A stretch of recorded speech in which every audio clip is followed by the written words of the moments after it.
அவரை இயேசு கிறிஸ்துவின் நாமத்தினாலே இங்கும் நிறைந்த ஒரு சார்பாக வாழ்த்துக்களை தெரிவிக்கிறேன். இந்த காலவெளியில் கூட தேவனுடைய வார்த்தையிலிருந்து சில விஷயங்களை நாம் தியானிக்கலாம். ஆதாரமாக எடுத்துக்கொண்ட வேத வசனம் சங்கீதம் புத்தகம் 68ஆம் அதிகாரத்தில் 20ஆம் வசனத்தை நாம் வாசிக்கலாம். இன்னைக்கு செய்தி தலைப்பு என்னவென்று சொன்னால், மரணத்திற்கு நீங்களாகும் வழிகள் என்கிற தலைப்பிலே நாம் பார்க்க போகிறோம். வாசிக்கிறேன்.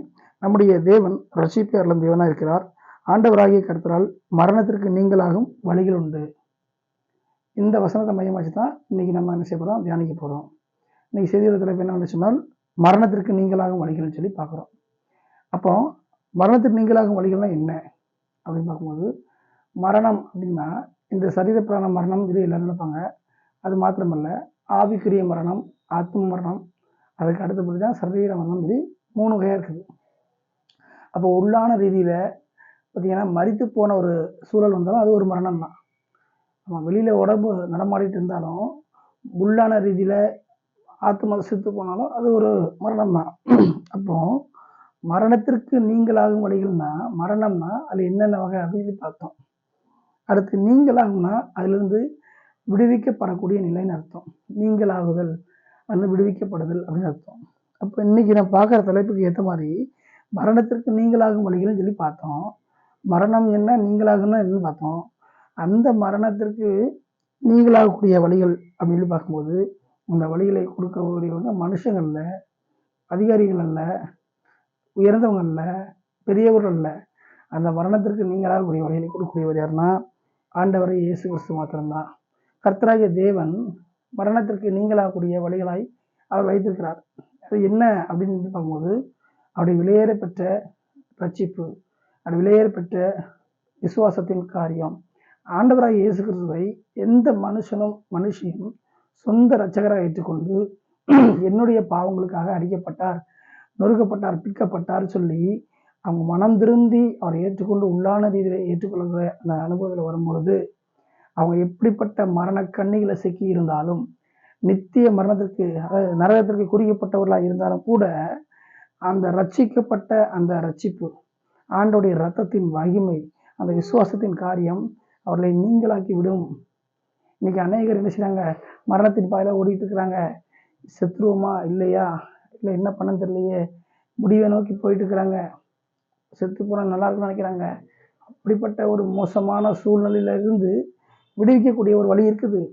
வழி இல்லாமல் இல்லை. அந்த வழி என்ன, இயேசுவை ஏற்றுக்கொள்கிற அந்த அனுபவம் தான். இயேசு கிறிஸ்து தான் வழி.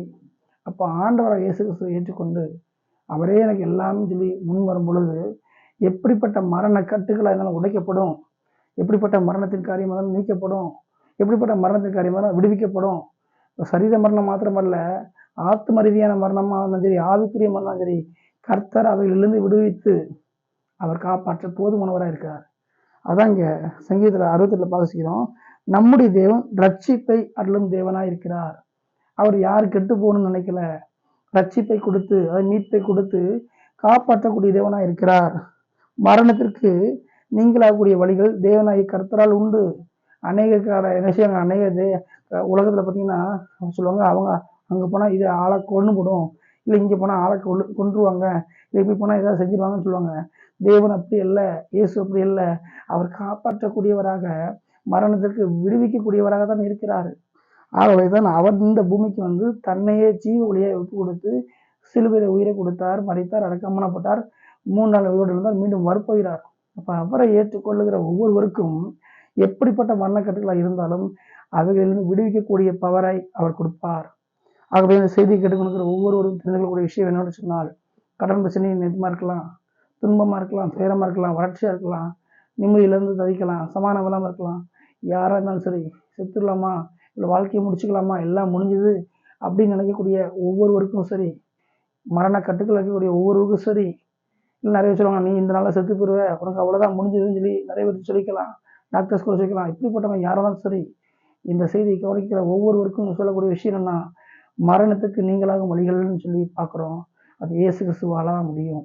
அவரை நம்பும் பொழுது எப்படிப்பட்ட மரணக்கட்டுகளை உடைத்து விடுவிக்கக்கூடியதாய் அவர் இருப்பார்.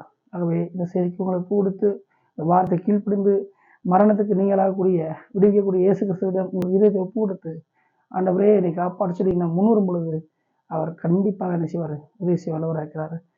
ஆகவே இந்த செய்தியை கேட்கிற ஒவ்வொருவரும் இந்த வார்த்தையை ஒப்பு கொடுத்து தொடர்ந்து முன்னேற வேண்டும் என்று சொல்லி, தொடர்ந்து தேவனுடைய அந்த ஆசீர்வாதமாகிய ரட்சிப்பை பெற்றுக்கொள்ள வேண்டும் என்று சொல்லி, மரணத்துக்கு நீங்களாகக்கூடிய வழிகளை அடைந்து கொள்ள வேண்டும் என்று சொல்லி, உங்கள் அனைவரையும் இங்கும் நிறைந்தவர்களையும் வாழ்த்துகிறது. ஆமேன்.